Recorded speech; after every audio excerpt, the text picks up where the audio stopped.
Eu assisti Pânico 6 e, como prometido, eu vim aqui falar sobre. E, cara, eu tô muito feliz, assim, de ter chegado no final dessa franquia até agora. Que vai lançar o Pânico 7, né? É a primeira vez na história desse canal, eu acho, que eu chego ao final de uma franquia tão longa assim. Na real, normalmente eu evito começar. Nesse filme, novamente, nós temos uma mudança que quebra ali um pouco os padrões que a gente tá acostumado de Pânico. Temos, sim, uma primeira morte que parece bem tradicional. Inclusive, vamos comentar um pouco sobre ela. Essa moça, que ela é a moça ali da primeira morte, ela é interpretada pela mesma atriz de Casamento Sangrento, que inclusive tem um vídeo no canal já falando sobre. Vou deixar aí nos cards se vocês quiserem dar uma olhada. Enfim, ela é professora de cinema e ela tá ali num date, só que acontece que o cara com quem ela devia se encontrar parece ter se perdido por ali. Então, por ligação, ela tenta ajudar ele a conseguir encontrar o restaurante. Só que assim, ela se mete numa situação um pouco complicada, porque ela acaba indo pra fora do restaurante pra ver a fachada e tudo. Ah, a fachada de tal cor, não sei o que. Aí o cara fala,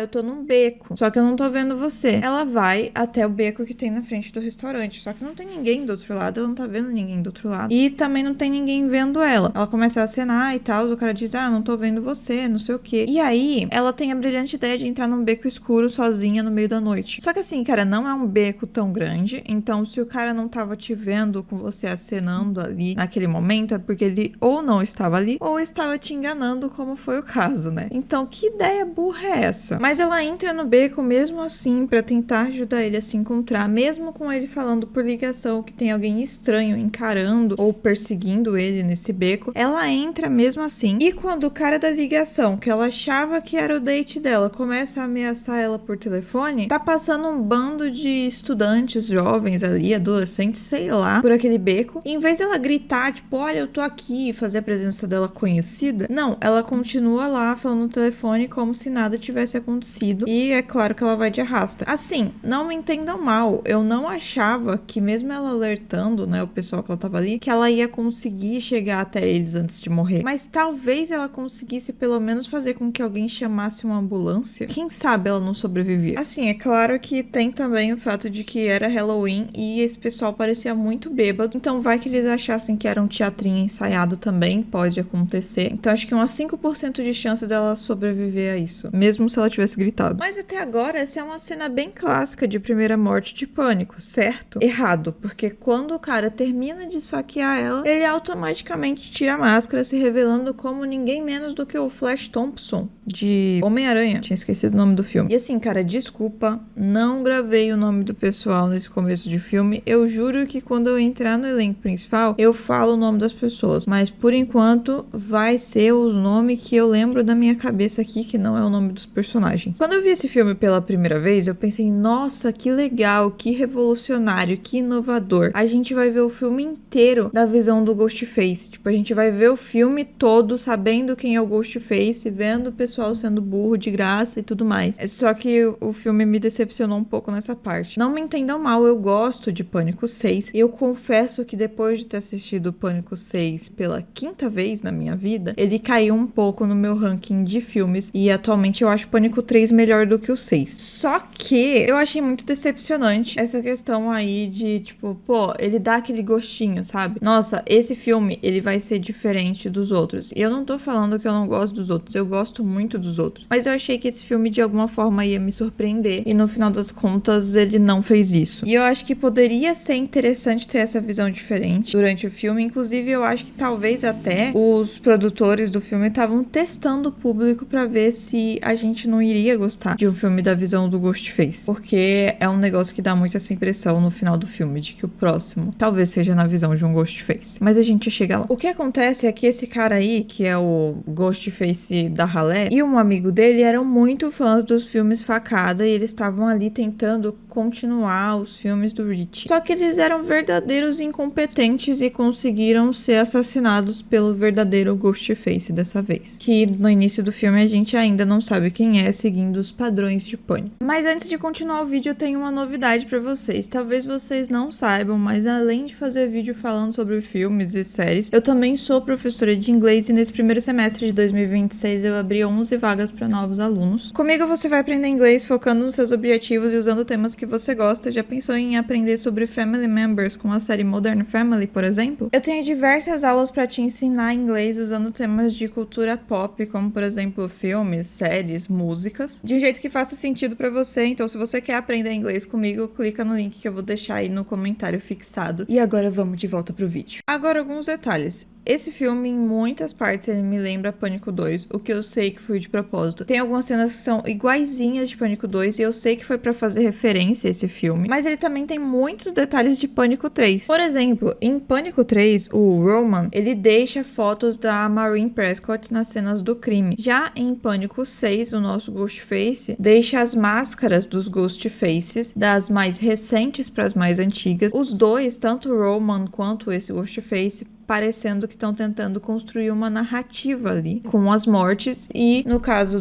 de Pânico 6, ele demonstrando ali que as mortes finais vão ser as mais importantes. Daí sobre o Pânico 2, como eu já disse, tem muitas cenas que são extremamente parecidas. Além disso, alguns personagens me lembram muito os personagens de Pânico 2, e o fato de ambos se passarem fora de Woodsboro, né? Os dois se passam na faculdade. Dito isso, vamos para as nossas protagonistas e seu grupo de amigos. A Tara tá indo ali pra uma festa de Halloween da faculdade, aparentemente, junto com o Chad e a Mindy, que a gente já conhece do filme anterior. A Mindy também leva com ela a Annika, que é uma nova personagem, que é a namorada da Mindy. Nisso, em paralelo, outra cena, outro lugar, a Sam chega no apartamento que ela e a Tara moram com uma colega de quarto, a Queen, perguntando, né, onde que tá a Tara. Agora um pouco de contexto. A Sam, ela ainda tá bastante paranoica com os eventos que aconteceram em Pânico 5, e tudo que acontece na vida dela, ela acha que vai acabar acontecendo de novo o massacre que aconteceu em Pânico 5. Ela tá tão super protetora com a Tara, mas tão super protetora com a Tara, que eu diria que ela tá até mais super protetora do que a Judy com o Wes no filme anterior. E cara, eu entendo completamente o medo da Sam, tá? Até porque a gente assistiu o filme e a gente viu que realmente acontece tudo de novo. Só que ao mesmo tempo, a Tara tem muitos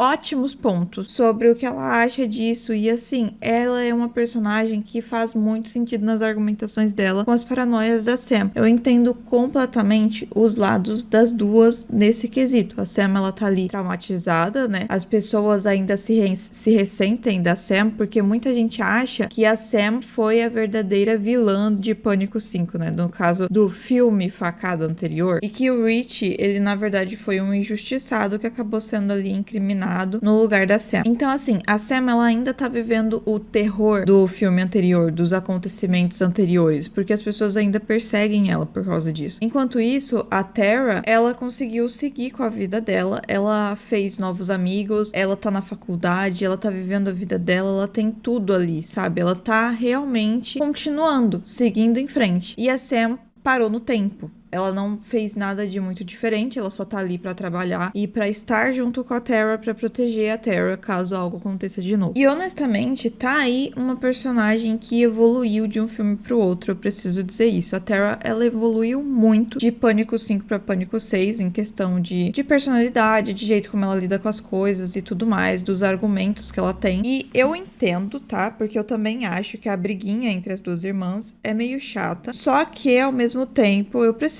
dizer que a Tara tem bons pontos, ela tem muitos argumentos bons pra ela, e que na real, se fosse uma situação da vida real, acho que todo mundo ficaria do lado da Tara e não da Sam, porque quais são as chances de acontecer algo do tipo duas vezes com a mesma pessoa? Além da Tara, outro personagem que eu sinto que evoluiu muito foi o Chad, tá? O Chad, no filme 5, eu sinto que ele é um pouco aquele personagem meio tanto faz. Ele faz parte do elenco principal, mas ele não pareceu ter muita importância, sabe? Já em Pânico 6, ele foi um personagem crucial. Ele é, assim, um alívio cômico maravilhoso. E muitas vezes ele também é aquela mola que faz com que ninguém exploda, sabe? Ele é aquele personagem terapeuta um pouco. Além disso, ele desenvolve ali um romance com a Tara, que eu acho muito, muito legal, muito fofo. E eu preciso me retratar aqui sobre uma coisa. Eu falei no vídeo passado que eu achava que a Mindy evoluía em Pânico 6 nessa questão da babaquice e tal. E de novo, não me entendam mal, eu gosto gosto muito da personagem da Mindy porque ela me lembra o Randy e eu gosto muito do Randy. Só que tentaram de novo, como eu já disse antes, misturar o Randy com a Kirby. E assim, a Kirby é icônica. Eu não acho que dava pra você fazer outro personagem igual a ela, de uma forma que não ficasse forçado. E eu sinto que tentaram trazer um pouco isso pra Mindy. A Mindy era pra ser um pouco essa personagem ali da Kirby, junto com o personagem do Randy. Só que acaba que a Mindy fica babaca, não fica legal, não é igual. A Kirby, ela solta muita coisa nada a ver, assim, muita coisa absurda. Só que parece ser aquela personagem que solta essas frases na inocência, não na maldade. Muitas vezes quando a Mindy fala, eu sinto maldade na fala dela. E é por isso que a Mindy acaba sendo um pouco babaca. Eu ainda gosto muito da personagem, apesar disso. Só que não, diferente do que eu me lembrava, ela não evoluiu de um filme pro outro nesse quesito da babaquice. Ela continua bastante babaca. Continuando ali a festa de Halloween, a Tara, bastante bêbada, acaba se envolvendo ali com o cara aleatório. Eles têm uma conversa, eles meio que estão um em cima do outro, e aí ela concorda em subir pro andar de cima com ele, porque seria um andar mais privado. Só que a guria tá bem bêbada, assim, né? Eu concordo que ela disse que ia, ela disse que queria ir com ele, e tá, beleza. Só que ao mesmo tempo, o cara, ele claramente não tinha boas intenções, e claramente se a Tara desistisse da situação ali na metade, ele não seria uma pessoa legal. Então, a Mindy, ela resolve avisar pro Chad, que tá junto com elas ali na festa, né? Ele não tá, tipo, do lado delas, mas ele tá na mesma festa, então ela vai lá avisar pra ele. E ele compra uma briga com esse cara, só pra momentos depois ser interrompido por uma Sam com um taser que ela acerta no saco do cara. É isso, basicamente. Agora, uma observação. A Tara, ela fica muito brava com essa situação e não é por causa da briga em si. Porque enquanto o Chad tava brigando com esse cara, ela não parecia estar nem aí. Só que quando a Sam apareceu com o taser e tal, ela ficou muito brava, porque ela sente que a Sam tá controlando demais a vida dela, e a Sam tá sempre ali e tal. Mas enquanto o Chad tava brigando por ela, ela tava tranquila. A outra observação é que, apesar deles parecerem ter ali um envolvimento romântico durante o filme, eles não tinham um relacionamento. Então a Tara tava ali vivendo a vida dela. E no decorrer do filme, a gente vai vendo um climinha acontecendo entre os dois. Basicamente isso. Um detalhe importante, a Gale, ela escreveu um livro novo sobre os acontecimentos de Pânico 5, e no livro da Gale, ela dá muito a entender que a Sam é uma pessoa bastante desequilibrada, o que foi provavelmente um dos maiores gatilhos para fazer todo mundo acreditar, né, que a Sam poderia ser o Ghostface e não o Rich. E daí isso criou toda uma base de fãs pro Rich, enquanto isso trouxe muito hate pra Sam, que ela sofre tanto online quanto presencialmente. Inclusive, como eu disse, provavelmente por causa dessa situação toda, ela não conseguiu deixar os eventos do filme passado pra trás. E ela continua meio que revivendo aquilo. E de novo, dá pra entender muito o lado dela. Só que as cenas da Sam são as cenas mais chatas desse filme. Me desculpa, mas é muito drama. Gente, vamos dar uma equilibrada? Se era pra ser, pra trazer essa personagem com toda essa carga dramática, por que não fazer da Tara a protagonista e da Sam uma coadjuvante? Porque assim, é um filme slasher, eu tô esperando ver pessoas sendo esfaqueadas. Eu não estou esperando ver drama familiar e problemas psicológicos que não trazem nenhuma dinâmica rápida ali pro filme, sabe? É aquilo. Eu não tava procurando um filme de drama quando eu dei play nesse filme. E muitas cenas de Pânico 6 fazem o filme ser muito arrastado. Ele tem muito dessas cenas ali com a Sam, da carga emocional dela e tudo mais. E ele tem muitas cenas que acontecem todas ali no mesmo lugar e parece que o filme meio que tá dando um respiro, mas é um respiro muito longo, sabe? E inclusive isso foi uma das coisas que fez o filme cair um pouco no meu ranking. Ele acabou se tornando ali o último pra mim da franquia. Pânico 3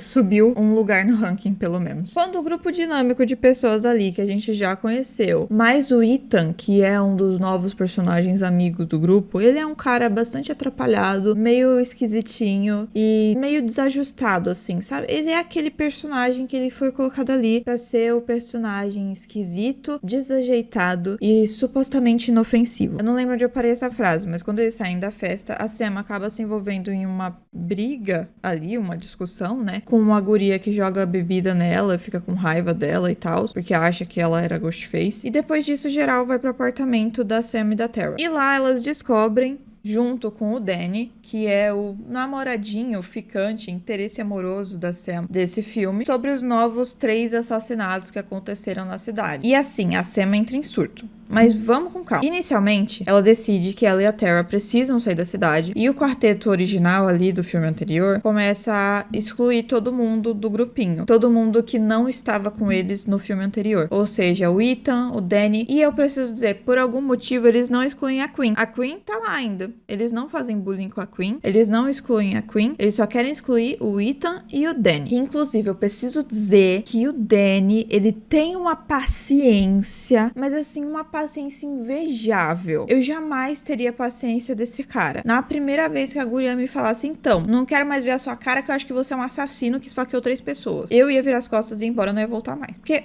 se realmente os eventos estão se repetindo, eu não sei o quanto ele sabe, né, dos eventos do filme anterior. Eu não me lembro se a Sam já tinha chegado a contar algo pra ele ou não. Mas, se realmente os eventos estão se repetindo e essa guria me afasta do grupo logo no começo, que é um grupo que eu não tinha envolvimento nenhum, apenas tinha envolvimento com ela, em segredo, ninguém sabia que eu tinha envolvimento com ela, eu ia embora e não voltava mais. Ainda mais porque o Danny, ele é um personagem que ele claramente daria trabalho pra você derrubar em um ataque. Então eu não acho que o Ghostface iria deliberadamente atrás dele, porque ele não é nem o namorado da Sam, ele era um ficantezinho qualquer que ela não queria que ninguém soubesse sobre. Eles só descobriram porque, enquanto a Sam e o Danny estavam ali se pegando no prédio, o Chad chama ela falando, meu Deus, você precisa subir aqui, porque tá passando um noticiário na TV falando das 3 pessoas que foram assassinadas. Esse é o único motivo que o pessoal descobre que a Sam tá ficando com esse cara. Mas enfim, vamos continuar. Cara, antes da gente ir pro resto do filme aqui, eu preciso dizer, se a minha linha do tempo estiver um pouco confusa, é porque, apesar de eu estar seguindo um roteiro aqui, né, eu acabei de acordar, eu tô morrendo de sono, e várias vezes, enquanto eu tô falando as frases, eu tô esquecendo o que eu acabei de falar. Mas eu não vou falar tudo de novo, eu vou juntar tudo na edição, torcer pra fazer sentido. A questão aqui sobre a Sam ter decidido que ela e a Tara iam sair da cidade é que a Sam não tem nada prendendo ela naquele lugar. A Sam, ela trabalha num trabalho qualquer, que ela consegue arranjar outro em qualquer outra cidade que ela for. Enquanto isso, a Tara, ela tá fazendo faculdade, ela fez novos amigos, e ela não quer desistir da vida que ela começou a construir naquela cidade, sabe? Ela não quer toda vez que algo acontecer ter que se mudar e começar tudo de novo em um novo lugar. Ela quer construir uma vida, ela quer ter uma estabilidade. É um negócio ali que é um desejo da Tara, apesar de que a Sam, ela é uma personagem que a gente nunca viu ela fazer isso, porque mesmo em Pânico 5 ela trabalhava ali num emprego qualquer. Ela nunca pareceu uma personagem que tinha muito bem um plano. Então, ela é bem aquela pessoa que vive um dia de cada vez. Talvez torcendo pra não existir o próximo dia. Ela parece ser muito esse tipo de gente. Então, assim, a Tara não quer ir embora e os argumentos dela fazem todo sentido, sabe? Com tudo que ela construiu ali. Então, ela pede pra Quinn, que é filha de um policial, ligar pro pai dela e perguntar sobre o que tá acontecendo. Até porque a gente que tá assistindo o filme tinha, sim, a certeza de que esses 3 assassinatos iam ser relacionados com a história do filme e iam ter ligação depois com ela. Só que elas estão lá dentro, elas não tem como saber. E é uma cidade grande. Podiam ser só 3 assassinatos em uma cidade grande. Quando a Quinn liga pro pai dela, ele pede pra falar com a Sam. Contexto, o pai da Quinn é o detetive Bailey, que inclusive é quem fica responsável pelos casos do Ghostface desse filme. E o motivo que ele quer falar com a Sam não é pra avisar ela sobre nada muito magnífico, mas é porque a Sam se tornou uma suspeita porque encontraram, junto com a máscara do Ghostface na cena do crime, a carteira de motorista da Sam. Então, nesse filme, desde o início, a Sam, ela é tratada como suspeita. Ela também é tratada como uma vítima, tá? Não se enganem, a polícia protege ela e a Tara. Só que ela também é uma suspeita. Então, os planos dela de fugir da cidade pra não ser atacada pelo Ghostface foram por água abaixo e agora ela não pode mais fazer isso. Então, a Sam tem que ir pra delegacia ali pra depor, né? E a Tara vai junto com ela porque fala que não vai deixar ela ir sozinha. No caminho, a Sam recebe uma ligação do número do Rich no telefone dela. Ela atende, óbvio, é o Ghostface, e elas acabam em uma perseguição ali do Ghostface. Elas vão pra dentro de uma loja pra tentar fugir, pra avisar, nossa, ó, tem alguém seguindo a gente, estão tentando matar a gente, pá. E o cara até tenta ajudar elas. Primeiro todo mundo fica muito confuso, né? Aí depois um cara lá, que é um brutamontes, tenta ajudar elas, acaba indo de arrasta bem rápido, porque ele não entendeu a situação, a gravidade da situação ainda, né? Ele achou talvez que ele tava só ali brigando com um maluco aleatório e eles iam sair no soco, mas na real ele levou uma facada. Depois disso, o dono da loja também tenta ajudar as duas, ele tem uma arma ali, mas o Ghostface acaba tomando a arma da mão dele e matando ele com a mesma arma. Esse foi um perfeito exemplo de como dar uma arma pro assassino. A gente vê uma cena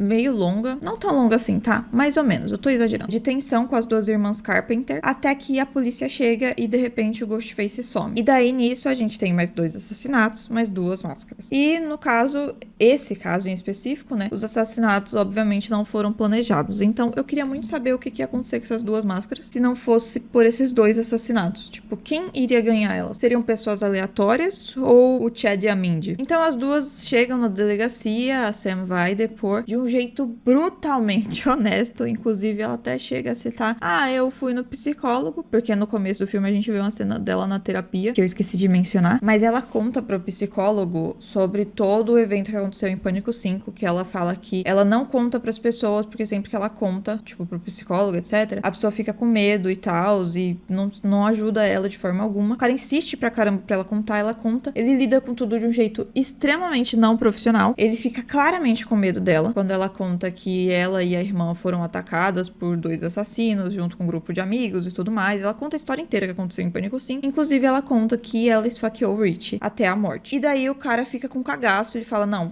eu não consigo te ajudar. Eu sinto muito, não dá pra te ajudar. E eu preciso avisar isso pra polícia. Só que assim, a polícia sabe o que aconteceu no filme anterior. Então, não é como se ela estivesse confessando um crime que ninguém nunca soube que ela fez. Não, a polícia sabe que ela matou o Rich. Ela provavelmente contou pra polícia no filme anterior o que aconteceu. Então, não tem motivo pra esse cara reportar ela pra polícia. Ele não foi profissional, porque ele devia, vamos supor, poxa, eu realmente não sei como te ajudar. Eu não faço ideia de como te ajudar. Eu não estudei o suficiente pra isso. Eu nunca lidei com um paciente assim e eu não tô disposto a lidar com um paciente assim. Acontece, cara. Existem psicólogos e psicólogos. Existem psicólogos que têm especialidade em algum tipo de trauma específico pra lidar ali com os pacientes, e tem psicólogos que não. E acontece, é perfeitamente normal e tá tudo bem ele falar: poxa, eu não sei como te ajudar. Só que ele não devia ter ficado com um cagaço na frente dela, ele devia ter pelo menos fingido. 2, ele devia ter indicado um profissional mais adequado pra ela e não ter metido louco, sabe? Mas enfim, continuando. A Sam conta lá pro delegado: fui na terapia, voltei pra casa, minha irmã não tava lá, fui numa festa, dei um choque no cara e voltei pra casa de novo. Assim, ela é bastante honesta e ela fala tudo de um jeito muito calmo, muito simples, como se fui na esquina comprar um pão. E basicamente a gente tem toda aquela ladainha de vocês não podem sair da cidade, não sei o quê. E depois, pra mostrar que o bagulho ficou sério mesmo, chega o FBI. E eu preciso dizer que o bagulho ficou sério mesmo, porque a agente do FBI que tá ali liderando a investigação é ninguém menos, meus amigos, que a própria Kirby. Sim, a Kirby de Pânico 4, a icônica, a rainha de Pânico 4, a personagem que carregou aquele filme nas costas. É essa Kirby, é dessa que eu tô falando. E eu preciso dizer que esse foi o maior ponto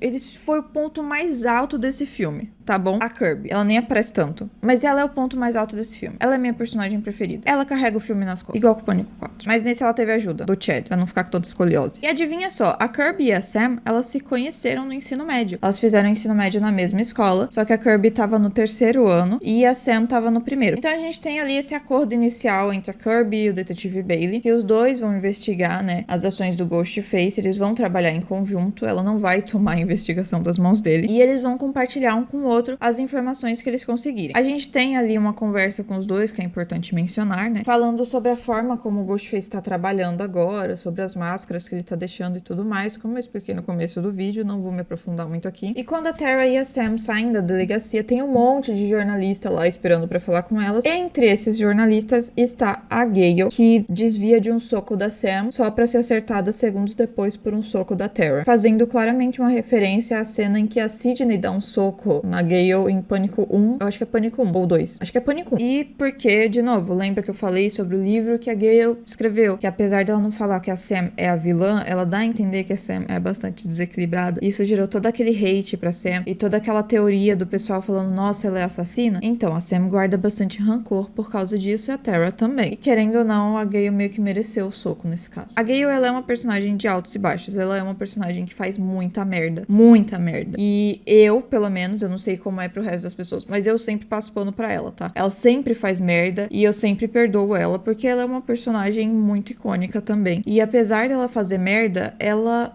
faz por onde, ela merece o lugar dela ali no grupo principal todas as vezes. Ela trabalha muito pra ir atrás do Ghostface e ela normalmente tem uma função essencial pra que as pessoas sobrevivam no fim do filme. E assim, a gente já assistiu o filme todo e a gente sabe que a culpa não é inteiramente da Gale, né, sobre essa questão do hate que a Sam tá levando. Só que a gente precisa dizer que a Gale facilitou a situação, tá? Não tem como tirar toda a culpa dela. Amiga, não tem como te defender.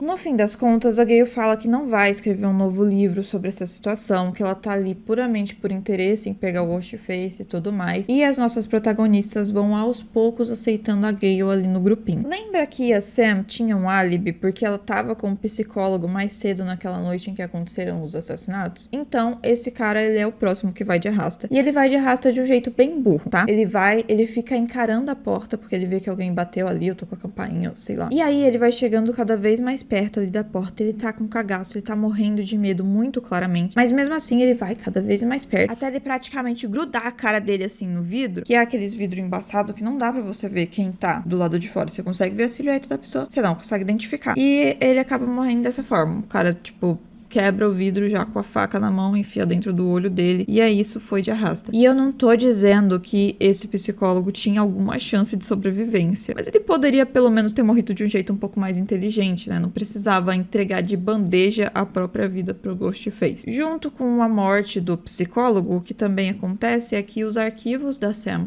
desaparecem e, de novo, uma nova máscara é deixada ali. O detetive Bailey até se pergunta, né? Tipo, nossa, será que a Sam roubou os arquivos dela? Matou o cara e roubou os arquivos, não sei o que. A Kirby claramente acha isso um absurdo, porque isso só apontaria mais suspeitas pra Sam. Então, é óbvio que se ela tivesse o mínimo de inteligência, ela não faria isso. O que nos leva ao... É óbvio que não é a Sam. Não que eles tenham descartado totalmente a possibilidade dela como suspeita, tá? Mas tava óbvio que não era ela. Depois disso, a gente tem aquela clássica cena do nerd do cinema explicando as regras do filme, que sempre tem em todos os filmes de pânico. E, nesse caso, não poderia ser ninguém menos do que a Mindy, que fala que tem como maiores suspeitos os novos personagens, né? O Ethan, a Annika e a Quinn. Inclusive, a Annika é namorada da Mindy e não fica nada feliz com essa situação. E supostamente nesse filme ninguém está salvo, todos podem morrer, o que no final a gente vê que foi só um discursinho para causar impacto e tensão nos espectadores, porque o quarteto principal e a Gale continuam vivos. Depois da morte do psicólogo e desse diálogo expositório aí da Mindy, das regras do filme, a gente tem um diálogo ali entre o detetive Bailey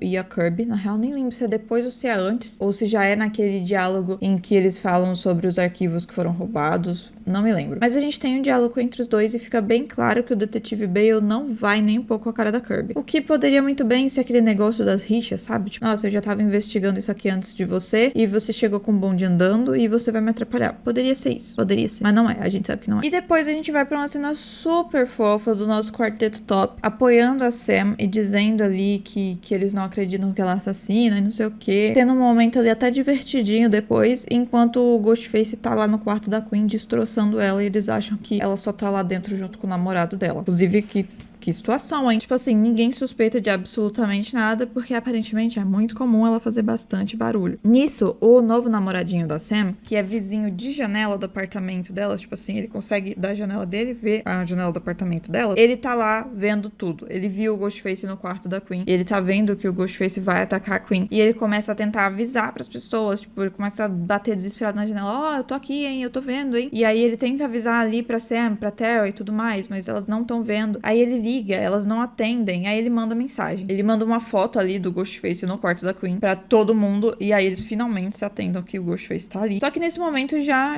foi, né? A Queen já foi de arrasta e o namorado dela também. O Ghostface sai do quarto, começa a atacar o nosso quarteto e a Annika. Nisso, a Sam vai atrás de encontrar uma faca pra tentar atacar o Ghostface de volta, e ela percebe que todas as facas sumiram. Quando ela finalmente encontra algo que ela consegue usar de arma, que é o próprio porta-facas que ela tem ali de madeira pra dar na cabeça do Ghostface, ele já fez um corte no braço da Mindy e já praticamente abriu a barriga da Anika de um lado ao outro. Aí já tava bem óbvio que a Anika ia de arrasta. Ela não ia sobreviver, era impossível. Se ela não morresse, assim, realmente nas mãos do Ghostface, ela ia morrer por perder muito sangue. No meio da confusão, a Tara e o Chad acabam conseguindo fugir ali do apartamento, só que eles ficam trancados pra fora. Enquanto isso, a Mindy, a Sam e a Anika ficam trancadas em um quarto, no qual a única saída que elas têm é a janela que dá pro apartamento do Danny. E aí já tava óbvio que não iam sobreviver as três, é claro. E tava bem óbvio que ia ser a Anika que ia de arrasta. Talvez fosse alguma outra pessoa junto com ela. É claro que não ia ser a Sam. O Danny consegue ali uma solução. Ele pega uma escada e ele bota uma escada, tipo, de uma janela pra outra, pra elas passarem pro apartamento dele. Então vai primeiro a Sam, depois a Mindy e por último a Anika, que eu preciso dizer, tá? Ela tava se cagando, a Anika. Tava em pânico, assim, se cagando de medo. Só que todas as reações que ela teve nessa escada, enquanto ela tava tentando chegar do outro lado, pareciam ser puramente medo. Não parecia ser dor. E eu preciso dizer, essa personagem, ela estaria muito pior. Tipo, não fizeram jus, porque era um ferimento muito feio. Era um negócio que era capaz dela nem mesmo conseguir subir na escada, de tão ruim que tava a situação. Mas em toda a cena dela ali na escada tentando chegar do outro lado, parece que ela só tá com medo. Não parece que ela tá sentindo dor. Parece que ela só tá sentindo medo. Inclusive, ela não consegue chegar do outro lado, porque o Ghostface consegue chegar lá e consegue derrubar ela da escada. Ela cai e morre. Ela bate a cabeça. Pá. Só que assim, já tava bem óbvio essa situação, porque elas tinham travado a porta pro Ghostface não conseguir entrar. Então, independente do que acontecesse, alguém ia ter que ficar lá segurando a porta pra ele não entrar. E a última pessoa que fosse tinha grandes chances de morrer, porque não ia ter mais ninguém segurando a porta pro Ghostface não entrar. Então ele ia conseguir entrar e ia ser muito mais fácil pra ele matar essa última pessoa que tava tentando sair. Só que assim, você poderia ter pensado, nossa, deviam ter mandado a Anika ir primeiro. Eu honestamente acho que se ela tivesse ido primeiro e tivesse conseguido chegar do outro lado, ela teria morrido de hemorragia. Então a gente teria 2 mortes ao invés de uma. Porque a última pessoa que fosse também acabaria sendo atacada pelo Ghostface. E provavelmente cairia da escada. Igual a Anika caiu. Nesse momento do filme, nós temos mais 3 mortes. A Queen, o namorado figurante da Queen e a Anika. E daí é claro que o detetive Bailey, ele é tirado do caso, porque ele tem um envolvimento emocional ali, né? Porque foi a filha dele que foi assassinada. A gente tem mais um diálogo chato demais da Sam com o Danny. Que inclusive, cara, eu preciso dizer, o Danny tem uma paciência infinita. Ele tem, tá? Ele tem. Só que faz sentido o que a Sam pensa. Ela fala, pô, eu não confio em você, eu não posso confiar em você. Por quê? Porque ele é um cara que ela conhece há pouquíssimo tempo e ela nem realmente conhece ele, sabe? Eles só ficaram e tal, eles não têm um relacionamento muito profundo. E ela conhece há poucos meses e ela teve uma experiência terrível com o Rich, né? Que também era um namorado dela que eu acho que ela até conhecia mais do que o Danny, né? Ela achava que conhecia ele mais do que ela conhece o Danny na época, e daí depois descobriu que não. Então faz sentido ela não confiar no Danny. Inclusive, ele mesmo fala pra ela, não, você não devia mesmo confiar em mim, nem em ninguém, só confia em você. Tipo, ele concorda, ele vai nas paranoias dela, ele concorda com as maluquices. Mas eu acho chatinho, tá? As cenas de diálogo entre eles, eu acho que ele teve paciência demais. Além dessa conversa, a gente também tem uma discussão do Chad e da Mindy com o Ethan, que não tava no apartamento na hora que aconteceram as mortes, e ficam desconfiando dele, falando, nossa, você não tava lá, deve ter sido você e pá. E ele fala que ele tava em aula, por isso que ele não tava lá. E, honestamente, a gente já viu o filme inteiro, a gente sabe o final do filme, a gente sabe que o Ethan é um dos Ghostfaces, eu preciso falar. Só que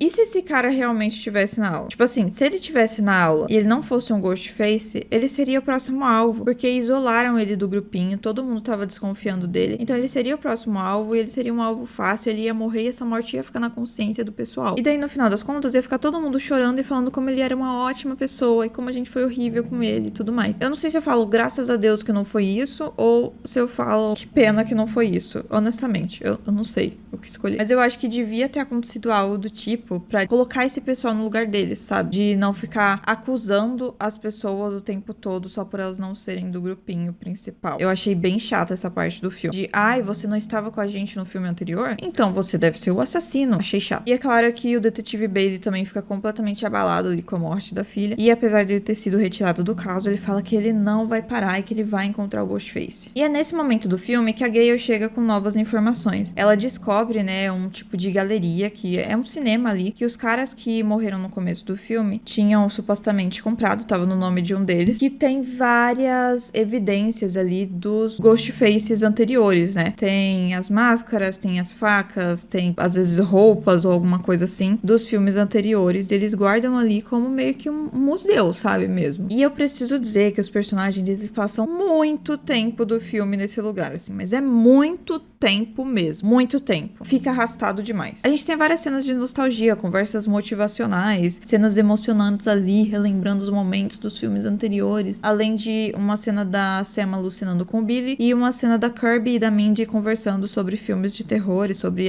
qual é o melhor de cada franquia, uns negócios assim. E querendo ou não, elas eram, de certa forma, as nerds dos filmes, de seus próprios filmes, né, no caso. A Kirby, ela dividiu esse palco com o Charlie, que era um dos Ghostfaces de Pânico 4, mas eu acho que dos mocinhos ali do elenco principal, ela seria a especialista em filmes, a cinéfila ali do pessoal. E no caso de Pânico 5 e 6, essa personagem era a Mindy, que assumiu o lugar do Randy, né? Então a gente vai pro primeiro plano do grupo, deixar a Sam de isca pra receber ali uma ligação do Ghostface em um parque muito movimentado, enquanto o geral fica escondido numa van, esperando alguma coisa acontecer e tentando rastrear a ligação do Ghostface. Em uma cena bem parecida com Pânico 2, a diferença é que dessa vez a personagem que vai receber a ligação é uma das protagonistas, então obviamente ela não vai morrer. Acontece que tinha alguns furos nesse plano, um deles sendo que ninguém avisou pra Gale sobre esse plano, e ela tava do outro lado da cidade, assim, longe pra cacete, vivendo a vida dela normalmente ali no apartamento dela, até que ela é atacada pelo Ghostface e tem mais um namorado assassinado. E nisso, o Ghostface já tinha avisado pro resto do pessoal que ele ia atacar a Gale. Eles vão correndo ali pra tentar ajudar, mas o detetive Bailey tenta parar eles, atrasar eles de alguma forma, falando, não faz o menor sentido correr pro outro lado da cidade assim, pipipipopopó. Eu diria que ele já tá dando sinais, assim, bem claros, tá? Ele é um personagem que, quando as coisas começam a dar errado, ele dá muito na cara que ele não tem boas intenções. Mas voltando pra Gale, se eu fosse ela, eu acho que eu nunca mais namoraria alguém. Eu ia começar a pensar que sou eu que dou azar e que todo mundo que eu namoro morre. Uma coisa que eu preciso dizer da Gale é que, apesar de em alguns momentos ela tomar decisões bem questionáveis, tipo continuar atirando numa porta quando claramente não tem mais ninguém do outro lado pra receber os tiros, ela dá uns golpes bem certeiros no Ghostface e ela quase consegue, mas no final não consegue. Por sorte, ela consegue ser encontrada a tempo de ser salva, assim, por bem pouco, tá? Mas os nossos protagonistas encontram ela a tempo e ela não morre. Após esse ataque, geral se reúne, a Tara, a Sam, a Mindy, o Chad, o Ethan, o Danny. E nessa parte, os ânimos eles já estão meio ali a flor da pele, então de graça a Tara já sai atacando o Danny, falando que ela não confia nele, pipipipopopó. Eu achei uma cena bem chata, tá? Bem tosca, eu não acho que precisava. Ela é super hostil com ele, e ele é um personagem que ele o tempo todo tenta ajudar, e ele em nenhum momento é hostil de volta com ninguém, ele só leva as patadas de graça. Nessa situação, ninguém também quer ficar perto do Ethan, tá bem complicado mesmo, o geral tá desconfiando muito do Ethan também. Inclusive, me surpreende o Danny ter chegado no final do filme vivo, tá? Eu não achava que isso ia acontecer, eu jurei que ele ia morrer logo, ou que ele seria o Ghostface, se bem que ele ser o Ghostface era meio tosco, então não realmente achei isso. Achei que ele ia morrer logo. Mas ele chega lá vivo. E a Sam acha que seria uma ótima ideia se entregar pro Ghostface pra ele deixar o resto do grupo em paz. Porque muito claramente o objetivo dele era a Sam. Era fazer a Sam sofrer ali, seja lá por qual motivo fosse. Então ela falou, bom, se eu me entregar, ele vai deixar vocês em paz. Mas ninguém deixa ela fazer isso e eles fazem um novo plano pra pegar o Ghostface junto com a Kirby e com o detetive Bailey. Agora, lembra que eu falei que eles passavam muito tempo naquele cinema? Então, eles vão voltar pra lá. E o plano, no caso, seria encurralar o Ghostface lá, em um local que o Ghostface conhece muito melhor do que eles, mas que provavelmente seria o último lugar que ele pensaria que esse pessoal tentaria prender ele. E a ideia poderia ter dado certo se eles não tivessem contado a ideia pros Ghostfaces. Acontece que a ideia do detetive Bailey é que eles vão juntos no meio da multidão, assim tem menos chance do Ghostface atacar eles. Mentira, ele poderia atacar eles mesmo assim. Só que esse plano já dá errado desde o começo, porque eles acabam se separando ali no meio da multidão. E enquanto a Tara, a Sam, o Chad e o Danny vão no primeiro metrô, a Mindy e o Ethan acabam ficando pra trás e tendo que esperar o próximo porque eles não conseguem passar pela multidão pra entrar ali. Nisso, depois que a Mindy pega o próximo, metrô ali, ela acaba sendo atacada lá dentro pelo Ghostface e pasmem, ninguém vê nada, porque os caras que tá perto tá tudo dormindo e eles simplesmente não veem nada. E assim, um detalhe, é Halloween ainda, tá? Então tá todo mundo com fantasia. Então o cara com a fantasia do Ghostface não levanta suspeita de ninguém. Só que assim, é muito conveniente todo mundo calhar de estar dormindo, todo mundo que conseguia ver ela, calhar de estar dormindo ali do lado e não ter visto nada. O Ethan consegue, depois que ela já foi esfaqueada, ver a situação, tira ela de lá, chama ajuda e depois a gente tem o corte pra cena do cinema de novo. Na frente do cinema, a Sam se despede do Danny, fala pra ele que ele não deveria entrar com eles lá e que ele deveria voltar pra casa e pipipipopopó. Eu achei insensível, tá? Ela deixou o cara aí o caminho todo com eles só pra chegar lá e ela falar, você não vai entrar que eu não confio em você. Achei muito insensível. Ela podia ter falado pra ele ir pra casa desde o começo e não ter feito ele ir até ali junto com eles, correndo risco e colocando um alvo nas costas dele, mais do que ele já devia ter, pra depois mandar ele embora sozinho. Tipo assim,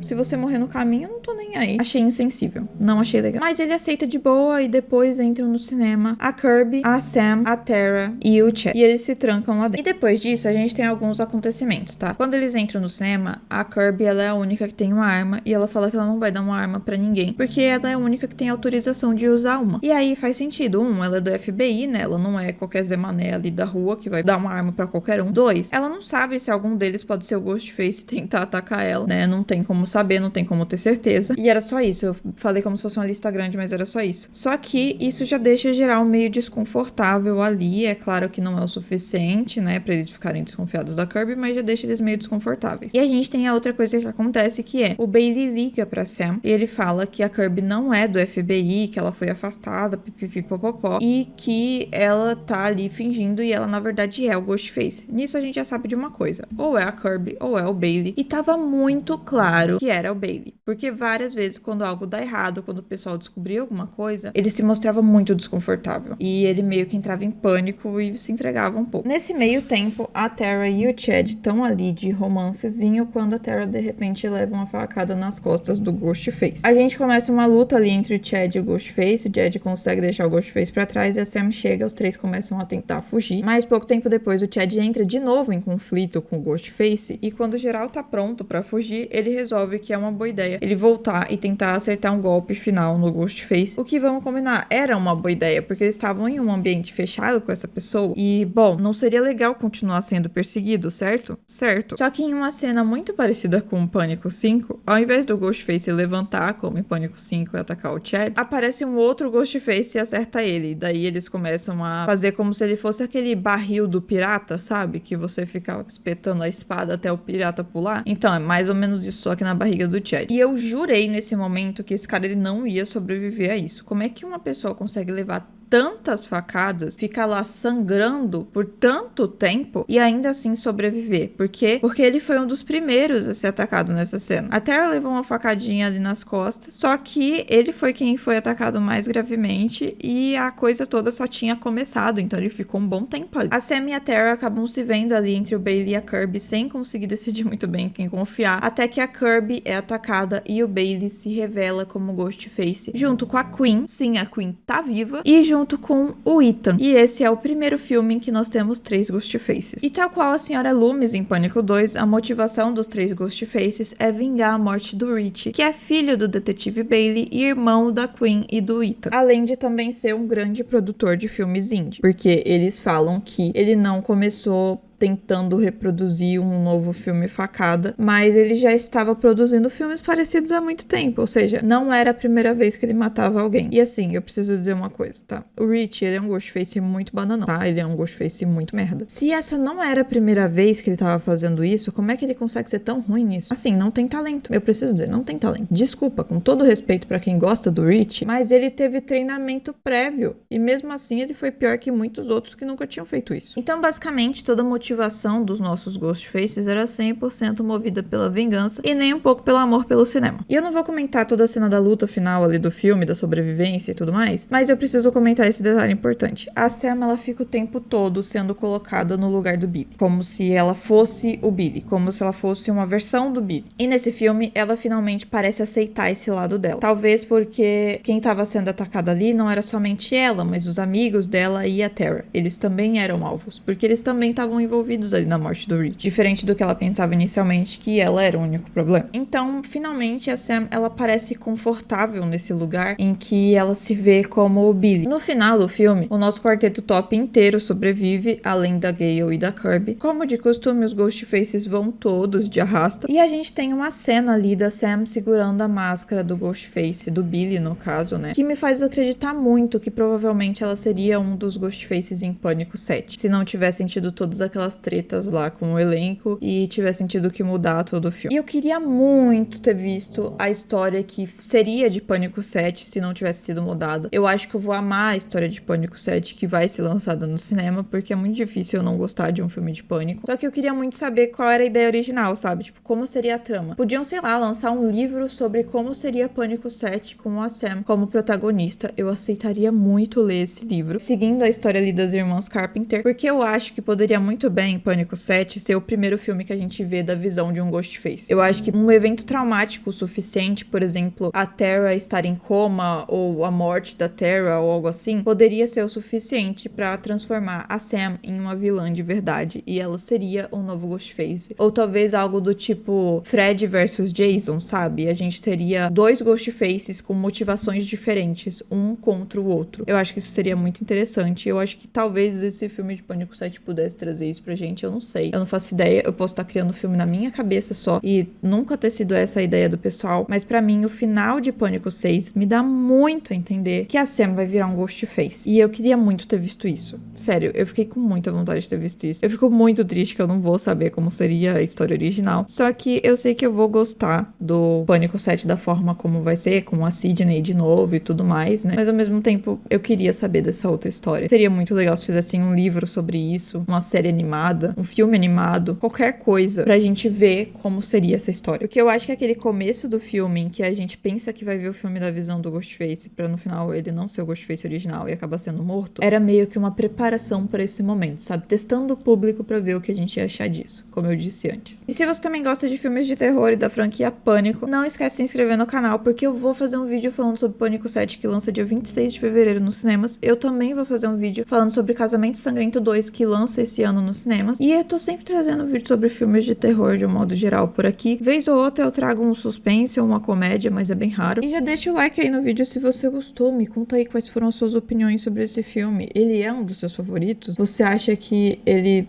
também deu uma decaída? Não sei. Me conta aí o que você acha.